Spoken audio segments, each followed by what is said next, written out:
Awaken our souls audio book సిరీస్కి స్వాగతం.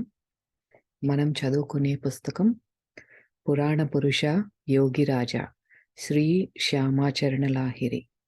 రచన Vachaspati Ashok Kumar Chattopadhyay.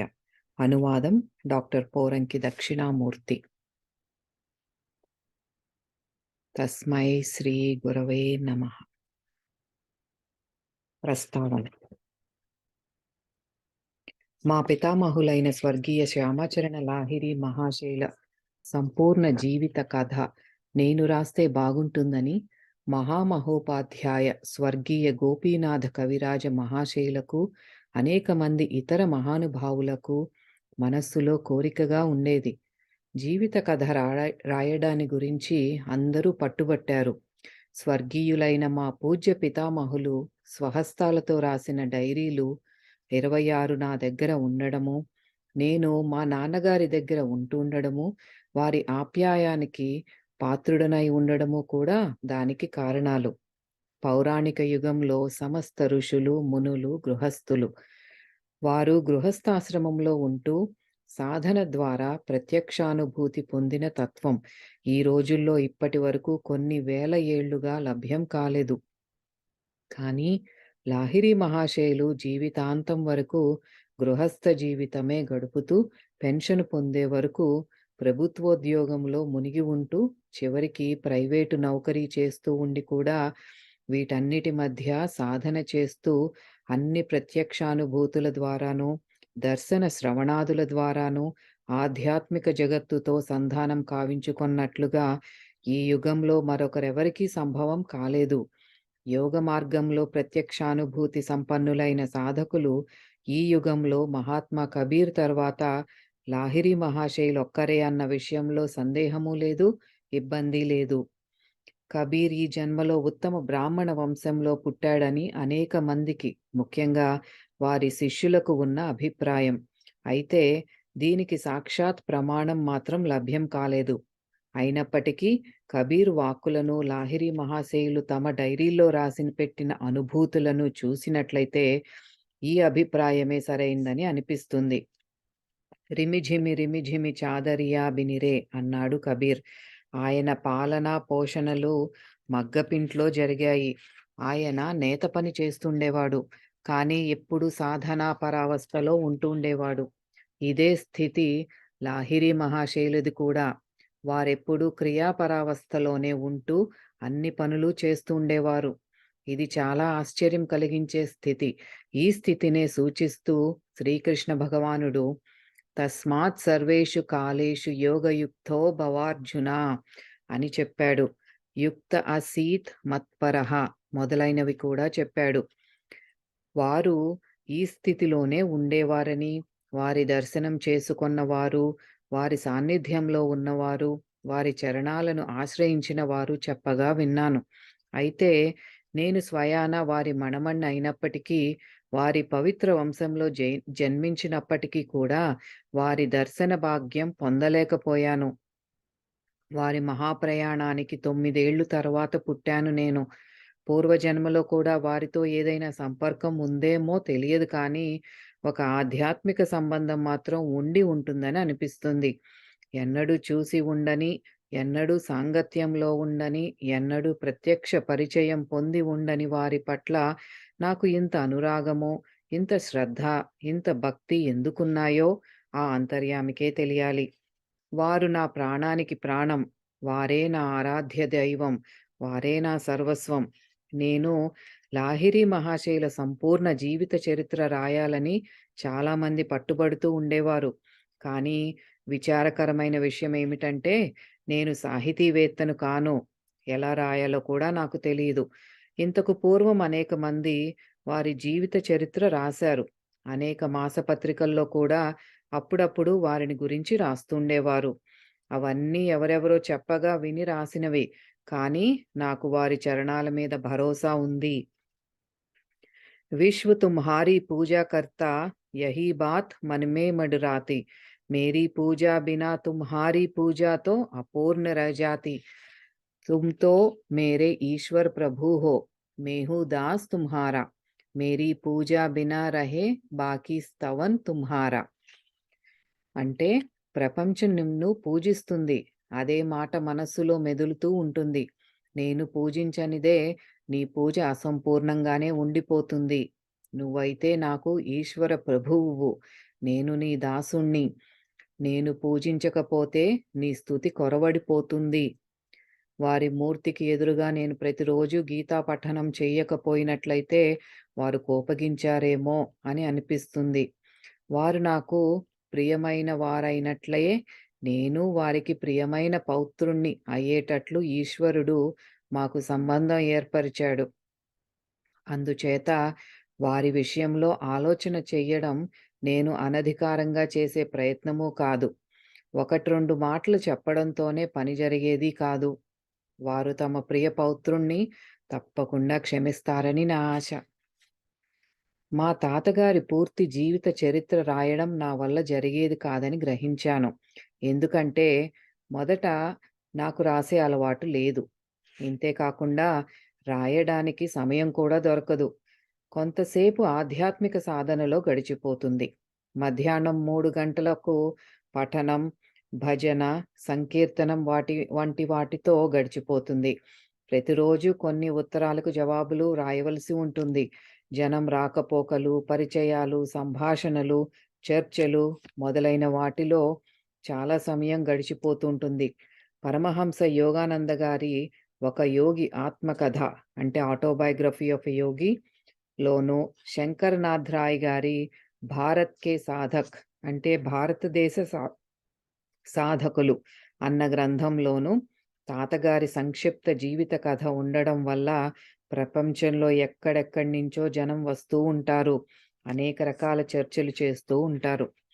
1979 November నెలలో తాతగారి జీవిత చరిత్ర రాసే సందర్భంగా ఉత్సాహంతోనూ, తత్పరతతోనూ నేను కలకత్తా వెళ్ళాను.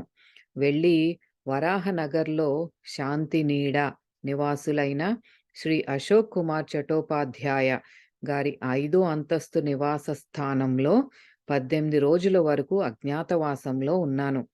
కాశీ నుంచి తాతగారు స్వహస్తంతో రాసిన అన్ని డైరీలు, అవసరమైన ఇతర పుస్తకాలు అన్నీ తీసుకొని వెళ్ళాను. యథార్థ విషయాలన్నీ శ్రీ అశోక్ గారికి సమకూర్చి పెట్టాను. నేనెరిగిన నోటి మాటలు కూడా రాయించి పెట్టాను. నాయనమ్మ గారు, మా తల్లిదండ్రులు, 2 మేనత్తలు, తాతగారి చాలా పూర్వపు శిష్యులు చెప్పగా, నేను విన్నవి జ్ఞాపకమున్నంత వరకు, అవసరమున్నంత వరకు రాయించి పెట్టాను. శ్రీ అశోక్ గారు వాటన్నింటినీ సేకరించుకొని, సంకలనం చేసి, జీవిత కథారూపంలో చాలా పరిశ్రమించి రాశారు. ఆ తరువాత విశ్వభారతి అధ్యాపకులు డాక్టర్ శివనారాయణ ఘోషాల్ శాస్త్రి గారు ప్రస్తుత గ్రంథాన్ని సాధ్యమైనంత వరకు పరిష్కరించారు. ఇద్దరూ నాకు స్నేహపాత్రులు. పైగా అత్యంత నిష్ఠతో తాము చేపట్టిన ఈ పనిని నెరవేర్చారనడంలో నాకు సందేహం లేదు. తాతగారు తమ గురుదేవుల దగ్గర నుంచి పొంది, వారి ఆదేశానుసారంగా ప్రపంచానికి ప్రదానం చేసిన అమూల్య యోగ సాధన అంతా ప్రత్యక్ష అనుభవ విషయం, అనుమాన విషయం కాదు. ఇక్కడి పాండిత్యానికి తావులేదు. మూగవాడైనా, చెవిటివాడైనా కూడా ఆధ్యాత్మిక జగత్తులోకి ప్రవేశించగలడు. అంతేకాకుండా ప్రత్యక్ష అనుభూతి ద్వారా ఈశ్వర తత్వం తాలూకు అంతరంగ, బహిరంగ పక్షాల్ని అన్నింటినీ చూడగలడు, వినగలడు, తెలుసుకోగలడు. ఇందులో సందేహం లేదు. వేలాది సంవత్సరాలకు పూర్వం ఆర్య ఋషులు చూపించిన సాధనా మార్గం కాలాంతరంలో లుప్తమైపోయింది. కొన్ని సాధనా పద్ధతులు మంత్రరూపంలో సురక్షితమై ఉన్నాయి. కానీ కాలవైపరీత్యం వల్ల సాధనా క్రియలు లుప్తమైపోయాయి. కేవలం బీజమంత్రాలే మిగిలాయి. పరిణామావసాన సాధనా క్రియలు లుప్తమైపోయినందువల్ల బీజమంత్రాలు నిష్క్రయాలు, మృతప్రాయాలు అయిపోయాయి. వాటివైపు ఎవరి దృష్టి పడలేదు. కానీ ఆ క్రియాహీన బీజ మంత్రాల్ని వర్తమాన కాలంలో గురువులు శిష్యుల చెవిలో చెబుతున్నారు. ఈ విధంగా చెవిలో ఊదడమే దీక్ష అయిపోయింది. కాబట్టి క్రియ లేదా ప్రక్రియ గురించి యథార్థ పరిచయం లేకపోవడం వల్ల ఉపకారం శిష్యుడికి జరగదు, గురువుకి జరగదు. ఈ విధంగా మంత్రాలు తెలిసి ఉండడం వల్ల వంశపారంపర్యంగా గురుత్వం వహించడం జరుగుతూ వస్తోంది. లేదా మఠాధిపతులు, మహంతులు కావడం జరుగుతోంది. సాధారణ సరళ మనస్కులైన జనాన్ని సులువుగా వెర్రివాళ్లను చేసేస్తున్నారు. మతం పేరిట జరిగే ఈ తమాషాను, వృత్తిని తన దేశంలో చూసి కబీర్ ఎంతో దుఃఖపడుతూ ఇలా అన్నాడు: కాన్ పూక్నే కా గురు ఔర్ హై, బేహద్ కా గురు ఔర్, బేహద్ కా గురు జో మిలే పహుంచా దేవే ఠౌర్. చెవిలో మంత్రం ఊదే గురువు వేరు, అపరిమితుడైన గురువు వేరు. అపరిమితుడైన గురువు దొరికితే ఆయన అనంత ధామానికి చేరుస్తాడు. ఠౌర్ అంటే ధామం. గీతలో శ్రీకృష్ణ భగవానుడు ఆ ధామాన్ని గురించే చెప్పాడు. యద్గత్వా న నివర్తంతే తద్ధామ పరం పరమం మమ. అంటే ఎక్కడికి చేరిన తరువాత తిరిగి రావడం ఉండదో అదే నా పరమధామం. మమ ధామ అన్న మాటల గూఢార్థాల్ని లాహిరి మహాశయులు ఎలా ఎరుకపరిచేవారో ప్రత్యక్షంగా చూసిన సాధకులకు తప్ప ఇతరులు ఎవరు తెలుసుకోగలరు? మహాభారత యుద్ధం 18 రోజుల్లో జరిగింది. కానీ ప్రవృత్తి నివృత్తుల మధ్య యుద్ధం అనంతకాలంగా జరుగుతూనే ఉంది. జన్మాంతరాల్లో కూడా ముగిసేది కాదు. అయినప్పుడు దీన్ని ముగింపజేసే ఉపాయం ఏమిటి? ఈ ఉపాయం కోసం దాన్ని ముగింపజేయగల సాధనా పద్ధతిని అంటే కర్మయోగాన్ని లాహిరి మహాశయులు తమ గురు సన్నిధిలో పొంది ప్రపంచానికి అందించారు. ప్రవృత్తి నివృత్తుల మధ్య ఈ యుద్ధం అందరిలోనూ జరుగుతూనే ఉంది. ప్రవృత్తి పక్షం గనుక జయిస్తే మనుష్యుడి అమూల్య జీవితం నిష్ఫలమైపోతుంది, విఫలమైపోతుంది. ప్రవృత్తి పక్షమే అర్థం చాలా వాటి మీద కోరిక. నివృత్తి పక్షం అంటే అర్థం తినడానికి, కట్టుకోవడానికి దొరికే కనీస అవసరాలు అంటే అల్పంలోనే సంతుష్టి. ఇందువల్లే దుర్యోధనుడు యుద్ధం లేనిదే సూది మొన మోపినంత మేర కూడా ఇయ్యనని చెప్పాడు. కానీ రెండో పక్షంలో యుధిష్ఠిరుడు ఐదుగురు అన్నదమ్ములకు 5 ఊళ్ళు ఇస్తే సంతోషమన్నాడు. అంటే ఒక పక్షం ఆసక్తిమయం, మరొకటి అనాసక్తం. అన్ని విషయాల్లోనూ ఈ విధంగా అనాసక్తంగా ఉండకపోవడం వల్ల సాధనలో విజయం చేకూరదు. నేను అనాసక్తుణ్ణి అని నోటితో అన్నప్పుడు అనాసక్తుడు కాడన్నమాట. మరి అనాసక్తులు కావడం ఎలా? ఈ ప్రశ్న వేసుకున్నప్పుడు ముందుగా ఆసక్తి ఎక్కడి నుంచి వస్తుందన్న విషయం తెలుసుకోవాలి. అది ఎక్కడ పుడుతోంది? ప్రతి ఒక్క జీవుడి దేహంలోనూ ప్రాణం స్థిరంగా ఉందన్నది అందరికీ బాగా తెలిసిన యథార్థం. ఈ స్థిర ప్రాణం చంచలం అయిన మీదట మనస్సు పుట్టుకొస్తుంది. దీన్ని జీవుడి చంచల మనస్సు అంటారు. ఈ చంచల మనస్సునే జీవుడి మనస్సు అంటారు. ఈ చంచల మనస్సునే జీవుడు మనస్సుగా అనుకుంటాడు, ఎంచుకుంటాడు. ఈ చంచల మనస్సు వల్లే ఆసక్తి పుడుతోంది. అయితే మరి ఆసక్తి శూన్యం కావడానికి మనస్సుని కింద స్థితికి తీసుకురావాలని ఉంటుంది. అంటే మనశ్శూన్యత కలగాలి. ఈ మనశ్శూన్యత ఎలా కలుగుతుంది? అంటే మన మనసతత్వాన్ని ఏ విధంగా నశింపజెయ్యాలన్న విషయాన్ని లేదా సాధనా కౌశలాన్ని భగవద్గీత, పతంజుల యోగ దర్శనం స్పష్టంగా వర్ణించాయి. కానీ ప్రస్తుత కాలంలో ఆ సాధనా కౌశలాన్ని ప్రత్యక్షం చేసుకునేవాళ్ళు లేరు. ఈ సమస్త శాస్త్ర గ్రంథాలకు అనేక మంది విద్యావ్రతులైన శ్రేష్ఠ విద్వాంసులు వ్యాఖ్యానాలు రాశారు. దార్శనిక వ్యాఖ్య, బౌద్ధిక వ్యాఖ్య, శాస్త్రీయ వ్యాఖ్య వంటి అనేక వ్యాఖ్యలు వెలువడ్డాయి. కానీ సాధన ద్వారా ప్రత్యక్షానుభవంలోకి వచ్చిన వాటిని గురించిన వ్యాఖ్యలు బహుశా ఎవరూ రాయలేదని చెప్పవచ్చు. సాధన ద్వారా ప్రత్యక్షానుభవం పొందిన సమస్త మహాయోగులు, మహాపురుషులు కావాలని దాన్ని ప్రకటించకపోయి ఉండవచ్చు. ఎందుకంటే సాపేక్షము, అనుభవ గమ్యము అయిన సాధనను మౌఖికంగా గాని, లిఖితంగా లిఖితం చేసి గాని తెలియజేయదలిస్తే మట్టుకు ఎవరు అర్థం చేసుకుంటారు? పంచదార తాను తినకుండా ఎవరో ఇతరులు చెప్పిన మాట విన్నంత మాత్రాన దాని రుచి ఎలా తెలుస్తుంది? కాలాంతరంలో ఈ విజ్ఞాన శాస్త్ర సమ్మతమైన సాధనా కౌశలం లుప్తం కావడం మొదలైంది. లాహిరి మహాశయులు తమ గురుదేవులను బాబాజీ అంటుండేవారు. సొంతంగా రాసిన డైరీల్లో కూడా కేవలం బాబాజీ అనే రాశారు. ఇంతకు మించి మనకేమీ ఎక్కువగా పరిచయం కాలేదు. బాబాజీ తమ నేర్పుతో లేదా అలౌకిక రీతిలో వారిని రాణిఖేత్‌కు తీసుకువెళ్తారు. అక్కడ దీక్ష ఇస్తారు. పూర్వజన్మ నుంచే వారిద్దరికీ గురు శిష్య సంబంధం ఉంటుండేదని చక్కగా స్పష్టంగా తెలియవస్తుంది. దీక్ష పొందిన తరువాత లాహిరి మహాశయులు కాశీలో ఉన్నప్పుడు వారికి గురుదేవులతో ఆధ్యాత్మిక సంభాషణ జరుగుతూ ఉండేది. ఈ విషయం వారి డైరీలో బాగా వెల్లడవుతుంది. లాహిరి మహాశయులు తమ గురుదేవులైన బాబాజీ దగ్గర లుప్తప్రాయమైన విజ్ఞాన శాస్త్ర సమ్మతమైన ఆ పద్ధతిని, కౌశలాన్ని తిరిగి పొంది ప్రపంచానికి ప్రదానం చేశారు. సాధారణంగా చాలామంది హఠయోగాన్నే అభ్యాసం చేస్తూ ఉంటారు. అనేక ఆసనాలను, ముద్రలను తదితరమైన వాటిని అభ్యాసం చేస్తూ యోగాభ్యాసం చేస్తున్నామని అనుకుంటూ ఉంటారు.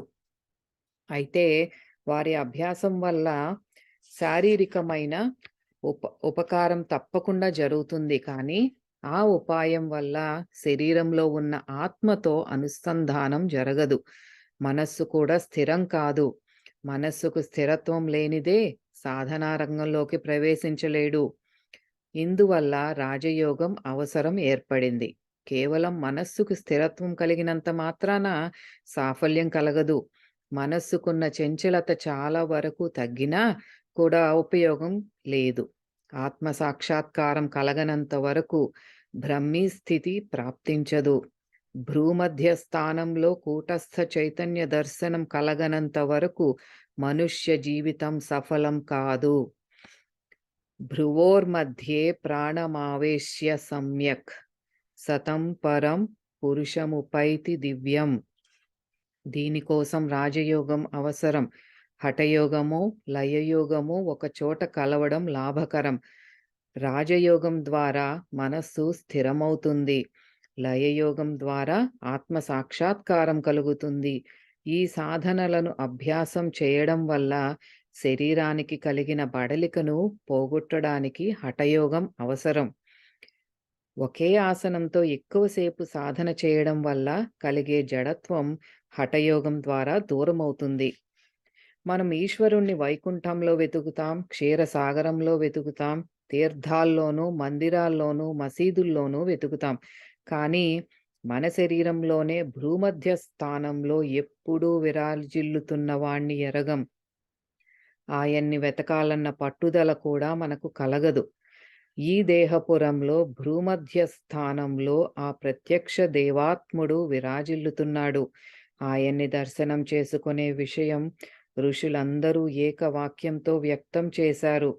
దాని సాధనా పద్ధతిని, కౌశలాన్ని పొందే మార్గం చూపించారు.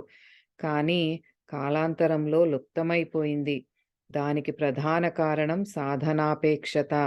ఈ సాధనను ఫలింపజేయడానికి కొంత సమయము, ధైర్యము అవసరం. ఇందుకు ఎవరూ పూనుకోరు. దానికి కూడా ఒక ముఖ్య కారణం ఉంది. ఈనాటి పరిస్థితి ఎలా ఉందంటే, చాలామంది గురువులు నెత్తి మీద చేయి పెట్టగానే సమాధి కలుగుతుందని, మనస్సు స్థిరమైపోతుందని, ఇంకా ఇలా ఏమేమిటో చెబుతూ ఉంటారు. ఈ కారణం వల్ల కాలం నష్టం కాకుండా ఉండాలని అనుకుంటాడు సాధకుడు. ప్రపంచంలోని సత్తా, సంపత్తినంతని త్యాగం చేస్తేనే కానీ ప్రాప్తించనిది ఇంత సులువుగా ప్రాప్తమయ్యేది కాదని కాస్త లోతుగా ఆలోచించి చూస్తే తెలుస్తుంది. ఈ దేహ మందిరంలో చిత్ స్వరూపంలో జీవాత్మ అన్న పేరుతో భ్రూమధ్య స్థానంలో ఒక దేవత విరాజిల్లుతున్నాడు. అలాంటి సత్య వస్తువును గురించి సాధన చేయకుండా ప్రజలు వ్యర్థంగా భ్రమపడుతూ తిరుగుతూ ఉన్నారు. బ్రహ్మ, విష్ణు, శివులను గురించి మనం వింటూ వచ్చాం. కానీ ఈ ముగ్గురు దేవుళ్ళను కూడా పర్దా మాటు ఉండి ఆడిస్తున్నవాడు ఏనాడూ బయటికి రాలేదు. రాబోడు కూడా. అయినప్పటికీ ఆయన్ని అన్వేషించడం మాత్రం లేదా సత్యవస్తు సంధానం చేయడం మాత్రం జీవిత పరమానందం. ఆర్యమతావలంబులైన భారతవాసులం బ్రహ్మ, విష్ణు, మహేశ్వరులను మన్నిస్తున్నాం. కానీ ప్రపంచంలో ఇతరులు ఈ దేవతల పేర్లైనా విని ఎరుగరు. అయినప్పటికీ సృష్టి స్థితి లయాలను, సత్వరజస్తమో గుణాలను ఎవరూ ఉపేక్షించలేరు. ఎందుకంటే ఈ 3 స్థితులు, గుణాలు లేని చోటు లేదు. అంటే అన్ని వస్తువుల్లోనూ ఇవి వ్యాపించి ఉన్నాయి. వీటి కార్యాలను, శక్తులను అనుసరించి దార్శనిక తత్వం ద్వారా వీటికి రూపకల్పన జరిగింది. ఏ విధంగానైనా మనస్సుకు స్థిరత్వం ఏర్పడినట్లయితే ఈ 3 రూపాల దర్శనము కలుగుతుంది. ఈ మానస స్థిరావస్థ అన్నదొకటి అవశ్యమైనది, కొంత అభాస కూడా ఉంటుంది.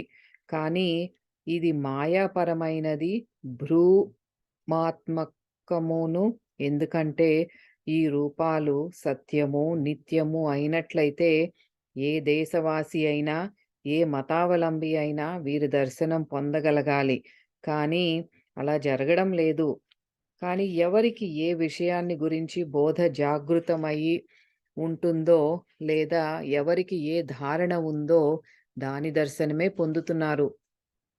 అయితే భ్రూమధ్య స్థానములో మనస్సు స్థిరమైన మీదట దర్శనమయ్యే జీవాత్మ లేదా కూటస్థ బ్రహ్మ అందరికీ సులభుడు.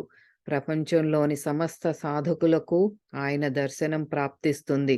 అక్కడ భిన్నత ఏదీ లేదు.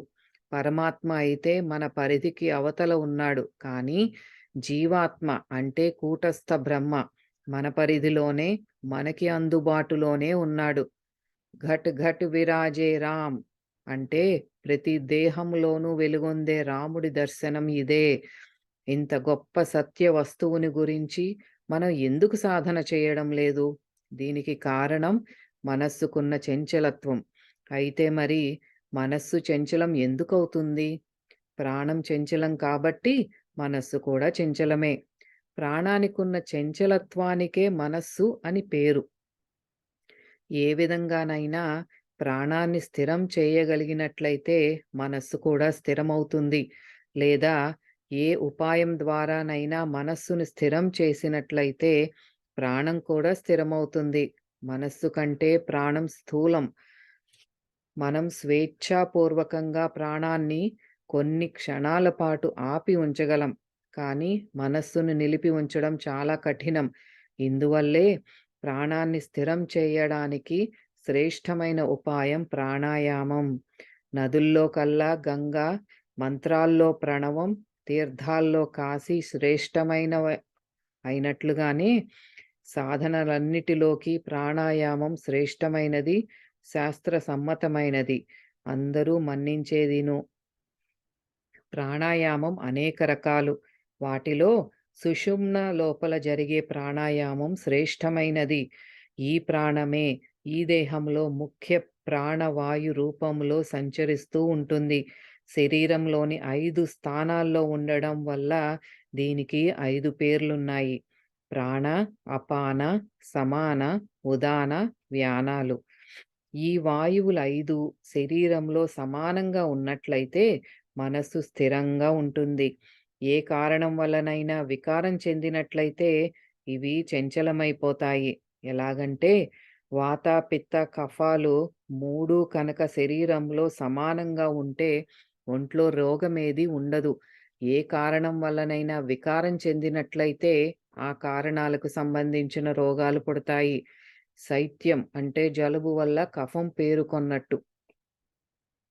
ఈ పంచవాయువులు స్థిరంగా ఉండేలా చేసే ఉపాయాన్ని లాహిరి మహాశయులు మనకు ప్రదానం చేశారు. ప్రాణాయామం ద్వారా ప్రాణ, అపాన వాయువులు స్థిరమవుతాయి. నాభిక్రియ ద్వారా సమాన వాయువు స్థిరమవుతుంది. మహాముద్ర ద్వారా ఉదానము, వ్యానము స్థిరమవుతాయి. ఈ విధంగా 5 వాయువులు స్థిరం కావడం వల్లే మనస్సు స్థిరమవుతుంది.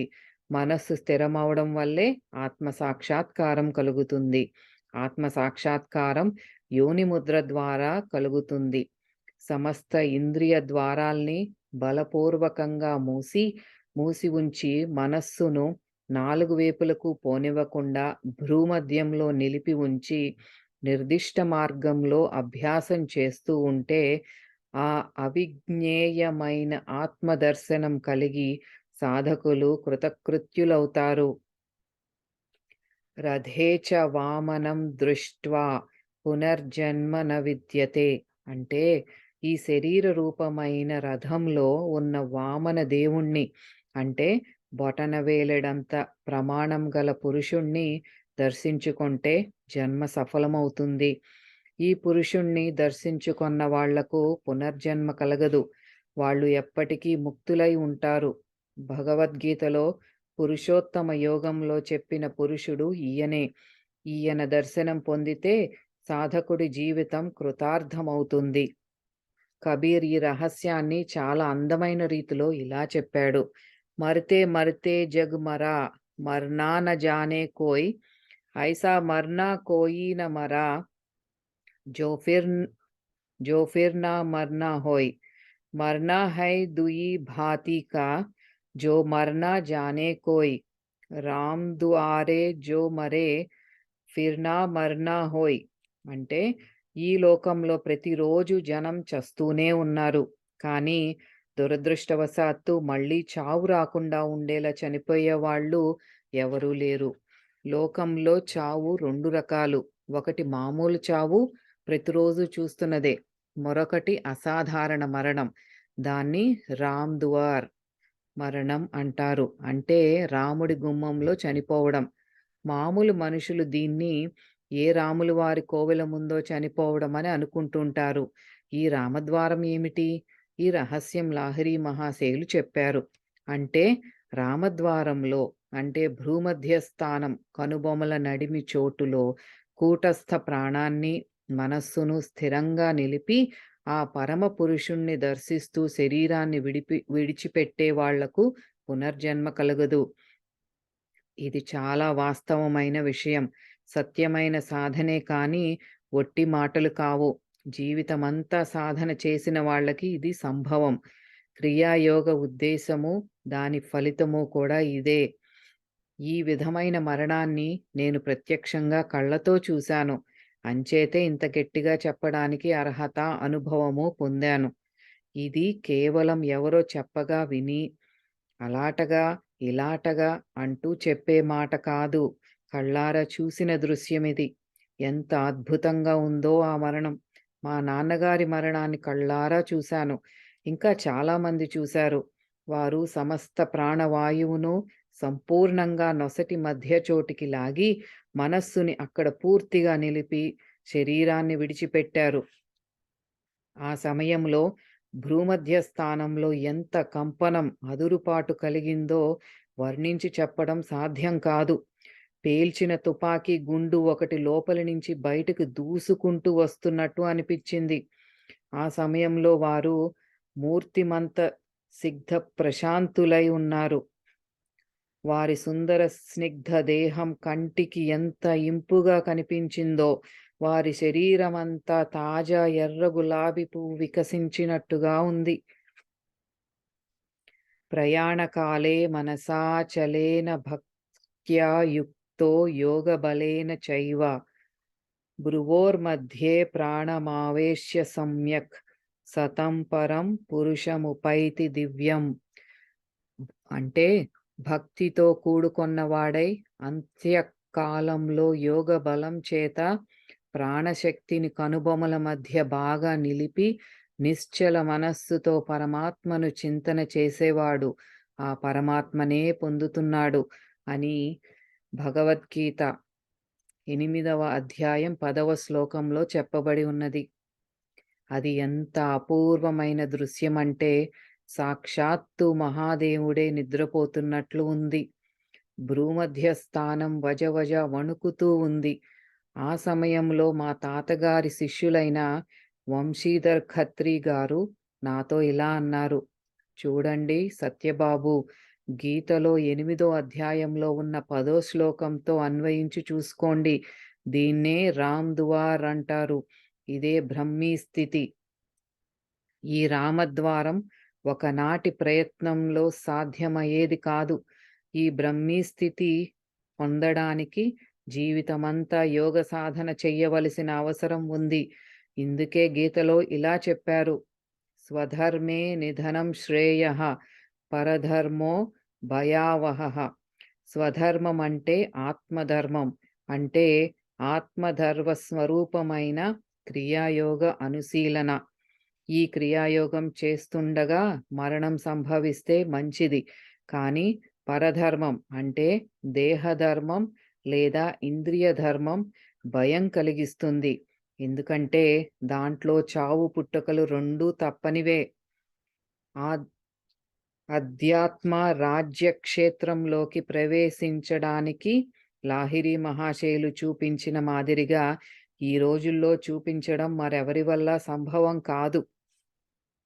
వారి గురుదేవులైన బాబాజీ మహారాజుల గురించి అనేక మంది అనేక కట్టుకథలు కల్పించి పెట్టారు. బహుశా తమ ప్రతిష్ట పెరగడం కోసం మాత్రమే వాటిని కల్పించి ఉంటారు. తాతగారి జీవిత కాలంలో చాలామంది మహానుభావులు తమకు బాబాజీ దర్శనం చేయించమని పట్టుబట్టారు. వారిలో తాతగారి బావమరిది కొడుకు తారకనాథ్ సన్యాల్ గారు కూడా ఒకరు. బాబాజీ మహారాజులు దర్శనం ఇవ్వకపోయినప్పటికీ మనం ప్రయత్నిస్తామని లాహిరి మహాశయులు తమకు చెప్పినట్టుగా తారకనాథ్ బాబు గారు స్వయంగా చెప్పగా విన్నాను. వారు ప్రయత్నం కూడా చేశారు. కానీ దర్శనం లభించలేదు. తారకనాథ్ బాబు గారు చాలా నిష్ఠావంతులు, ఉన్నత స్థాయి శ్రేష్ఠ క్రియావంతులు మరి. ఇది ఇలా ఉండగా భక్తి పరాయణులు, ఉన్నత స్థాయి క్రియావంతులు అయిన రామ్ పదారథ్ అనే వారి నోటి నుంచి నేను విన్న సంగతి ఒకటి ఏమిటంటే, మా నాన్నగారు ఒకే ఆసనం మీద కదలకుండా 14 గంటల పాటు క్రియాయోగ సాధన చేసి బాబాజీ మహారాజ్ దర్శనం పొందారు. తాతగారు జీవించి ఉన్నప్పుడు జరిగిన సంఘటన ఇది. ఈ విధంగా బాబాజీ మహారాజులను సూక్ష్మ శరీరంలో చూసి తాతగారు అవాక్కైపోయారు. తమరు ఈ సమయంలో హఠాత్తుగా వచ్చారేం అని అడుగుతూ జిజ్ఞాస ప్రకటించారు. తిన్కౌడి ఊ తలుచుకుంటున్నాడు అని జవాబిచ్చారు బాబాజీ మహారాజులు. ఈ సంఘటన జరిగిన తరువాత బాబాజీని ఈ విధంగా శ్రమ పెట్టవద్దని తాతగారు మా నాన్నగారికి చెప్పారు. ఈ సంగతులన్నీ నాకు రామ్ పదారథ్ బాబు గారి ద్వారా తెలిసాయి. అప్పటికి మా నాన్నగారు బతికున్నారు. ఇది ఎంతవరకు నిజమని నేను నాన్నగారిని అడిగినప్పుడు వారు ఇలా అన్నారు: ఎవరు చెప్పారు? నేను రామ్ పదారథ్ గారి పేరు చెప్పాను. వారు జవాబేమీ చెప్పలేదు. కానీ గతుక్కుమని విరక్తులయ్యారు. నాన్నగారిది చాలా గంభీరమైన స్వభావం. వారు తమను తాము ఎంత మరుగుపరుచుకునేవారో పోల్చి చెప్పడం సాధ్యం కాదు. ఇప్పుడు నాకు 4 బాబాజీల గురించి తెలుసు. ఇంకా ఎంతమంది బాబాలున్నారో చెప్పలేను. ఇప్పుడే బాబాజీ దర్శనం చేసుకుని వచ్చాను అంటుంటారు అనేక మంది. వాళ్లే నా దగ్గర క్రియాయోగ దీక్ష తీసుకోవాలని పట్టుబడతారు. మీరు స్వయంగా బాబాజీ మహారాజులనే కలుసుకొని వచ్చినప్పుడు వారి దగ్గరే క్రియాసాధన దీక్ష తీసుకోకుండా నా దగ్గరికి ఎందుకు వచ్చారు అని జవాబిస్తూ ఉంటాను. ఈ విధంగా కొంతమంది తమను తాము ప్రతిష్ఠితుల్ని చేసుకోవడానికి కృష్ణ సదృశ్యులైన బాబాజీ మహారాజుల్ని తేలిక చేస్తుంటారు. లాహిరి మహాశయులు మనకు ప్రసాదించిన అమరము, విజ్ఞాన శాస్త్ర సమ్మతము, సహజము అయిన యోగ సాధనలో అల్పాంశమైన సాధన చేసినట్లయితే గొప్ప మేలు చేకూరుతుంది. దీంట్లో సందేహమేమీ లేదు. నిజానికి ఇది భగవంతుడి మాటే. స్వల్పమప్యస్య ధర్మస్య త్రాయతే మహతో భయాత్. దీనివల్ల మానసిక, శారీరక, ఆర్థిక దుఃఖాల నుంచి రక్షణ కలుగుతుంది. లాహిరి మహాశయులు ఈ అపూర్వ సాధనాన్ని పొంది కేవలము తాము ధన్యులు కావడమే కాకుండా వారి కృప వల్ల అనేక మంది వ్యక్తులు ధన్యులు కావడం వారి జీవితంలో ప్రధాన విషయం. పరమశాంతి పొందారు, పరమగతి పొందారు. లాహిరి మహాశయులు ఏ లోభము లేకుండా ఈ మహాయోగ సాధనాన్ని అనం అనంతర కాలికులకు ప్రసాదించారన్న విషయం అందరూ కళ్ళారా చూసినదే. వారు ప్రపంచానికి ప్రదానం చేసిన విజ్ఞాన శాస్త్ర సమ్మతమైన క్రియాయోగ సాధనం జ్ఞాన విజ్ఞాన సహితం. ఈ విషయంలో ఎవరికీ సందేహం లేదు. అది మరి దేనికి సాటి లేనిది. ప్రత్యక్ష అనుభవ దర్శన శ్రవణాదుల ద్వారా వారికి ప్రాప్తమైన దాన్ని ఏ విధమైన లోభము లేకుండా వారు మనకు ప్రదానం చేశారు. దాన్ని కబీర్ దాసు మాటల్లో తెలుసుకోవచ్చు. లిఖా లిఖీ కా బాత్ నహీ, దేఖా దేఖీ కా బాత్. దుల్హా దుల్హిన్ మిల్ గయి, ఫికీ పడి బరాత్. అంటే రాతకూతల సంగతి కాదిది, ప్రత్యక్ష అనుభవ విషయం. దీనికి ఉదాహరణ ఇస్తూ కబీర్ ఏం చెప్పాడంటే, వివాహ సమయంలో ఎంతో మంది బాజభజంత్రీలతోనూ మేళతాళాలతో రంగురంగుల దీపాలతో పెద్ద అట్టహాసంగా ఊరేగింపులో పాల్గొంటారు. కానీ వధూవరులు ఒక్కటైన తరువాత ఊరేగింపు వెలవెలపోతుంది. ఎవరి చోట్లకి వాళ్ళు వెళ్ళిపోతారు. అంటే సాధకుడు ప్రకృతి పురుషుల ఐక్యంలో లేదా జీవాత్మ పరమాత్మ సంయోగంలో సమర్థుడైనప్పుడే క్రియా పరావస్థకు చేరుకుంటాడు. ఈ స్థితి స్వయంగా తెలుసుకోవలసింది. గీతకు అనేక వ్యాఖ్యానాలు ఉన్నాయి. అవన్నీ శాస్త్రీయ, బౌద్ధిక, దార్శనిక తత్వాల మీద ఆధారపడ్డ వ్యాఖ్యానాలు. కానీ లాహిరి మహాశయులు ప్రసాదించిన లేదా వారి ఆశ్రితులు, అనుయాయులు అందించినది ఒక్కటే అనుభవగతమైన వ్యాఖ్యానం. మూలంలో అదే ఉంది. గీతలో భగవానువాచ అన్నదానికి వారు చెప్పిన అర్థం కూటస్థం ద్వారా అనుభవమవుతోంది. కూటస్థ్ ద్వారా అనుభవ్ హో రహా హై అని. ఎంత అపూర్వమైన వ్యాఖ్య అది. వింటేనే మనస్సులో నిజంగా తృప్తి, చల్లదనం కలుగుతాయి. మహాభారతంలోని 18 రోజుల యుద్ధంలో శ్రీకృష్ణుడు అర్జునుణ్ణి రథం మీద కూర్చోబెట్టి సాక్షాత్తు సూక్ష్మ రూపంలో ఉపదేశమిచ్చాడు. కానీ ఈ దేహరథంలో ప్రవృత్తి నివృత్తులకు మధ్య జరిగే యుద్ధం 18 జన్మల్లో కూడా పూర్తయ్యేది కాదు.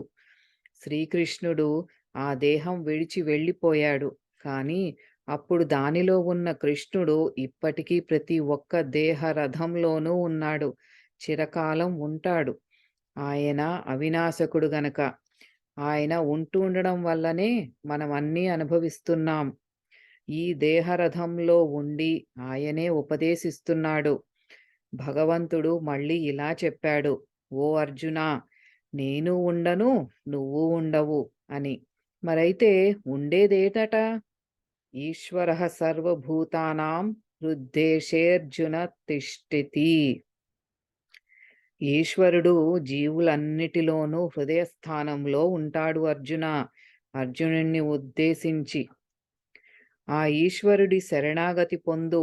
ఆయన ప్రసాదం వల్ల లేదా దయ వల్ల పరమశాంతి, శాశ్వత పదము పొందుతావు. మనలో ఉన్న ఈశ్వరుడి శరణు పొందే విధానం ఏమిటి? దానికోసం మనసును ఎలా తయారు చేయాలి? ఇదే లాహిరి మహాశయులు ప్రపంచానికి అందించారు. వారు జీవితమంతా గృహస్థాశ్రమంలో ఉండి ఆదర్శ గృహస్థునిగా సాధనలో ఎంత ఉచ్చస్థితి పొందారో అది 1000 ఏళ్లలో కూడా కనిపించదు. దండిస్వాములు, సన్యాసులు, త్యాగులు, గృహస్థులు ఎంతమంది వారి ఆశ్రయం పొంది ధన్యులయ్యారో చెప్పలేం. పరిచయంలోనే వ్యక్తి కూడా పరిచయం లేని వ్యక్తి కూడా వారి దర్శన మాత్రం చేత తలవంచుకొనేవాడని, వారి దర్శనం పొందిన దగ్గర నుంచి చూసిన వాళ్ళ నోటి నుంచి విన్నాను. కేవలం ఈ ఒక్క శ్లోకం ద్వారా వారి జీవిత చరిత్రను పరిచయం చేయగలుగుతాం. బ్రహ్మానందం పరమసుఖదం కేవలం జ్ఞానమూర్తిం ద్వంద్వాతీతం గగనసదృశం తత్వమస్యాది లక్ష్యం ఏకం నిత్యం విమలమచలం సర్వధీ సాక్షిభూతం భావాతీతం త్రిగుణరహితం సద్గురుం తం నమామి. ఇదే ఇదే జీవంతమైన వారి సందీప్త జీవితం, దాని ఉపదేశ సారం. క్రియ చెయ్యండి, క్రియాపరావస్థలో ఉండండి అని బాహ్యమైన వేషం మార్పిడి కానీ, ఏ విధమైన బాహ్యాడంబర గోష్ఠిని లేదా కూటమిని కూర్చడాన్ని కానీ వారు ఇష్టపడేవారు కారు. పైగా మురుగునీటి కుంటలోనే అడుసు ఏర్పడుతుందని అంటుండేవారు. ఈశ్వరుడు ఈ జగత్తుని సృష్టించేటప్పుడే లక్షలాది జీవరాశుల్ని సృష్టించినట్లు కనిపిస్తుంది. తాను సృష్టించిన జీవులన్నిటికీ ఆయన ఈదడం నేర్పే పంపాడు. ఏ జంతువైనా నీళ్ళల్లో పడితే సులువుగా చక్కగా ఈదుకుంటూ వచ్చి బయటపడుతుంది. వాటన్నిటి మీద ఈశ్వరుడి దయ ఉంది. కానీ ఆయన అన్నింటికన్నా ఉత్కృష్టంగా సృష్టించిన మనిషి విషయంలో చాలా నిర్దయగా, నిష్ఠూరంగా అయ్యాడు. వాడికి ఈత నేర్పలేదు. కానీ ఆయన ఇలా చెయ్యడంలో నిశ్చితమైన ఉద్దేశం ఏదో ఉంది. అదేమిటంటే, నువ్వు ఈత నేర్చుకుని బయటపడాలి. ఎందుకంటే నీకు వివేకము, బుద్ధి ఇచ్చాను కనుక అని ఆయన మనిషికి చెప్పాడు. మాట వరుసకు తల్లి ఎంతో కష్టపడి వంట చేస్తుంది. ఎంతో శ్రమ తీసుకొని వడ్డిస్తుంది. ఒకవేళ పిల్లలు సొంతంగా అన్నం కలుపుకొని తినలేని వాళ్ళైతే తనే కలిపి ముద్ద నోట్లో పెడుతుంది. కానీ పిల్లలైతే స్వయంగా అన్నం గొంతు దిగేలా చూసుకోవాలి. ఒకడు అన్నం తింటే మరొకడి కడుపు నిండినట్టుగానే ప్రాణకర్మ అయిన ఈశ్వర సాధన ఎవడి మట్టుకు వాళ్ళు చేసుకోవాలి. ఇతరుల వల్ల జరిగేది కాదు. కేవలం భాషా జ్ఞానం కానీ, రాసే అభ్యాసం కానీ ఉన్నంత మాత్రాన ఈ రకమైన గ్రంథం రాయలేం. దీనికి సాధనాలబ్ధమైన అనుభవము, అనుభూతి అవసరం. శ్రీమాన్ అశోక్ కుమార్ చటోపాధ్యాయులు రచయిత కానప్పటికీ ఆయన ఈ గ్రంథం రాయమన్నాను. దీనికి కారణం ఉన్నత క్రియావంతులు కావడం వల్ల ఆయన అన్ని విషయాల్ని హృదయంగమం చేసుకోగలరు. నా క్రియాయోగ శిష్యుల్లో మరొకరైన డాక్టర్ శివనారాయణ ఘోషాల్ శాస్త్రి గారు ఈ గ్రంథాన్ని పరిష్కరించారు. చివర నేను సంపూర్ణ గ్రంథాన్ని స్వయంగా చూసి ప్రసన్నతానుభవం పొందాను. వర్ధిష్ఠు క్రియావంతుడైన శ్రీ సుబోధ చంద్ర ముఖోపాధ్యాయ, శ్రీ ప్రవీర్ కుమార్ దత్తా తమకు తాముగా కోరి ఈ గ్రంథాన్ని ప్రచురించే భారమంతా వహించారు. అంతేకాకుండా శ్రీ అశోక్ కుమార్కు అన్ని విధాల సహకారం అందించారు. నాకు స్నేహపాత్రులైన క్రియావంతులైన వీరందరికీ హృదయపూర్వకంగా ఆశీర్వాదాలు తెలుపుతున్నాను. ఈ 77 వయస్సులో ఈ మహాకార్యం నా వల్ల నెరవేరేది కాదు. ఆయన కృప వల్లే ఇది జరిగింది. శ్రీ సత్యచరణ లాహిరి 1905 to 1987.